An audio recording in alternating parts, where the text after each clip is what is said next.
Is it RGB enough? Sup guys, I'm in Denver, Colorado at Micro Center. And this time around, the concept for our sponsored video sounded simple enough. Linus, all you gotta do is build a PC. I've got what, 6.5 hours till you guys close? And you picked out all the parts for me, so I don't even have to like go shopping like last time? What kind of a system could take more than 6 hours to... You have got to be kidding me. What even is this? Multiple NVMe drives, dual graphics cards, hardline, water cooling. Why are we putting an NVS 810 graphics card in this? What am I even looking at here? This is no simple gaming rig. This is supposed to be the showcase build for AMD's unreleased Threadripper 64-core 3990X processor, and I've got only 6 hours to build it. Wait, what are you doing? There's no time for that. This is a speed build now. But first, here are the parts we'll be using. Come on, we gotta get this thing ripped open, get the motherboard, got the Zenith 2 Extreme Alpha. What, you're just gonna stand there and hold the camera, David? Expect you to pitch in today. No, I'm kidding. We actually do need to make a video about it. Step 1, let's get the CPU out of the nondescript brown box that it shipped here in with the tamper-evident tape. We'll be tampering, boys. It costs a pretty penny, don't it? Look at that. I know it's cheaper than $4,000. I mean, it's outlandish, but when you talk in terms of the performance and price of anything comparable, it's right in there. There's nothing comparable. Oop, that was close. Ooh, it even smells fresh. The craziest thing about the CPU to me is just how utterly unnecessary it is. They already won. This is just like grinding your opponent into the ground for no reason. Use my Devourer Edition case as a chair. Sup, Roman?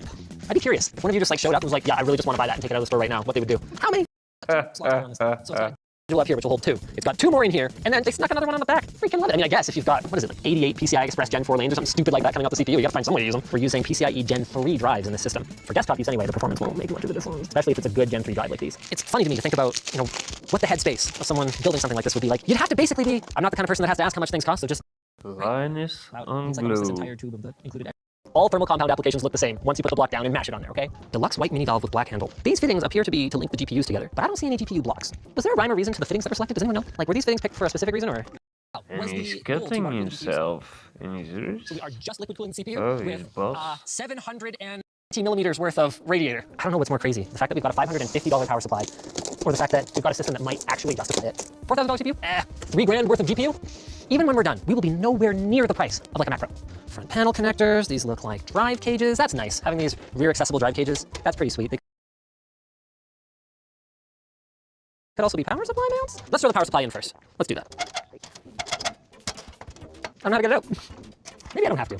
And we definitely need to remove it. So I think you have to remove the drive cages and then put that in there. Wait, you just take off these screws. These ones stay on. Why do they do it like this? I'm getting very frustrated with this case. Feels less like installing a power supply, more like installing a power plant. Poor hard drives. I remember when they used to have some sex appeal, and now it's just like, oh right, I guess I probably need a hard drive for like the games I don't play that often. Pro tip, by the way, guys, for when you're doing your next build based on this exact spec, the Zenith 2 Extreme Alpha has a missing mounting hole here because it's too covered in VRMs. So I had to remove that standoff. Just, you know, one more little thing to go wrong during this build. I gotta give some thought to the loop layout here. I feel like I'm gonna end up putting this one towards the front just because it's gonna interfere with my GPU if I have the water coming out right over here. You know what? I think 6 screws is plenty to hold in a radiator. I wonder how much this thing is. $200. Man, these things are sick though. Where does it go? I thought it went in the front, but I don't see anywhere to mount that. No, it doesn't look like it goes there. Well, if you're advanced enough to buy this thing, you should just know where it goes, idiot. So you throw it in here, screw it in from the back, and the only problem is that it's really designed for you to have graphics cards connected to it, and if you'll recall, we didn't have blocks for our graphics cards. Fortunately, we went and got different graphics cards. These are supposedly using reference PCBs, so we could just use some standard EK Vector RTX 2080 Ti RGB blocks, and we should be pretty much good to go. What even is all this? Oh, cool. So they include their own fan power hub and a separate fan RGB hub that I just about snapped the connector off of, and it's been back. Cool. If the objective is lots of RGB and airflow, it seems like a good way to achieve it. I feel like I'm using some primo Zerg tactics here. You know, just gotta get the creep everywhere and you worry about building later. Time to install the top rad. Oh, please fit. Okay. I'm sure glad I took the time to put all these fans on here before checking to see if it actually fit in there. Do you guys have a thin triple rad? While we sort out the radiator situation, I'm gonna go ahead and do some more of the wiring that I need to get done, like our front USB 3. Man, these USB 3 connectors are bulky. Front audio. There it is. Wow, that's a long front audio cable. Wait, don't look at that side, David. It's uncomfortable. You're making everyone uncomfortable right now. How will I manage all these cables? I'm going full raw dog cable management back here. I am so sorry, everyone. I feel like as long as I keep making an excuse and saying, oh, I'm gonna have to do that this time, the people who don't watch the videos regularly might think that usually I do a good job. Oh my goodness, there's so much SATA power back here. I want one with less than 4 SATA connectors on it. Where the heck am I gonna put this RGB controller? No. No. No. Nothing is on fire. Don't say that. No. No. How ridiculous is that? No. How could I? Really? This one's getting 4 screws. I don't give a shit. We've got a lot of tubing to bend, but I'm not gonna cable manage it until I actually see this thing turn on, which we can't do obviously until we plumb it up. Theoretically, it should be relatively straightforward. Oh, my O-ring just went in the garbage. I give up. Holy crap. David, we might be screwed. It looks like just to clear the RAM, we already need one of these extenders, and then to clear the extender, we're gonna need like double Gigantor extenders. This feels a little ridiculous. Would you say that's too tall? For Linus special? We need to start putting the graphics cards in, and we're not gonna have any idea where the fittings are gonna line up with our distribution block. So, well, that's a little tighter than I might have hoped. Why? Why? Right here. Boom. Does that line up? Oh, not quite. That is going to be a bit of a tough shot. That's a shame. Natasha here from Micro Center has generously offered to help us out. She built that for us. She does things kind of by the book though, so I'm just going to be like bending stuff by hand. So, can anyone cover the phones for Natasha? 15 mil. What is this tubing? It's 16. I don't know if we do have 15 mil tubing. I mean, if we do, I never needed to go find it. Okay, so I have no idea what fittings are actually installed on anything because apparently I somehow ended up with a mix of 15 and 16 millimeter fittings. If we even manage to get this thing to post, I will be You haven't posted floored. No, heavens no. You should do that before. Yeah, you should. It's a free tech tip for me. So that would be a 15 mil. Wonderful. Whoever Micro Center's water cooling product manager is, let me give you a tip. Just 2 sizes, small and compensating for something. Just get rid of stuff that doesn't work with each other. Because there's enough variants of like colors and extenders, blah, blah, blah, blah, blah. Your life is difficult enough as it is. If they wanted it built properly, they would have had you do it. I still think it's sideways. Oh man, I'm so triggered right now. You look at it and you just feel bad.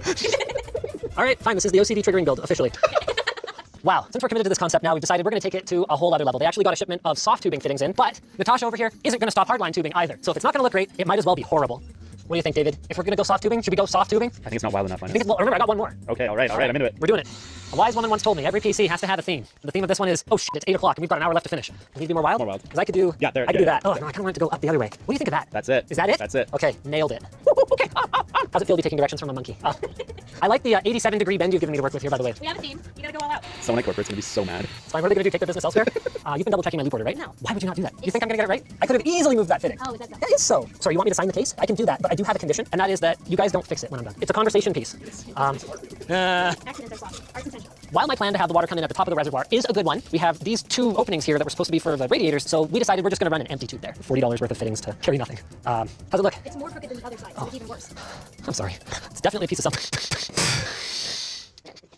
All right, should we fill it? There's a swivel fitting in here that is very annoying. Ooh, that's a big loop. New plan. Anywhere it leaks, we're gonna replace the hard line with soft. All right, this is gonna take a lot of water, ladies and gentlemen. Here we go. All right. Is it RGB enough? Please tell me there's water flowing through every component, David. Nope. What? Not funny. It's actually kind of cool. What the? I actually really like this.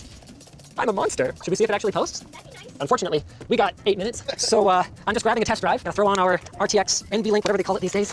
No, you've got to be kidding me. VGA's stupid thing overhangs the thing. Come on! By the way, does anyone have any idea why this is here? Should we throw it in? We can put it along the bottom. No, don't. Give it a minute. It can do it. Uh-oh. Watch bot never boils. Watch bot never boils. Please stop doing memory tests. Please? Please? Does this board have an MOK button? We didn't make sure that we have the latest BIOS supporting this chip on the board. I told you you should have post-tested.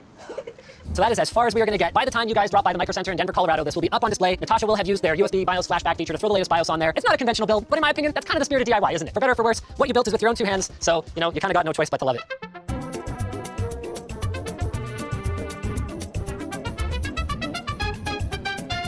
Neat, huh?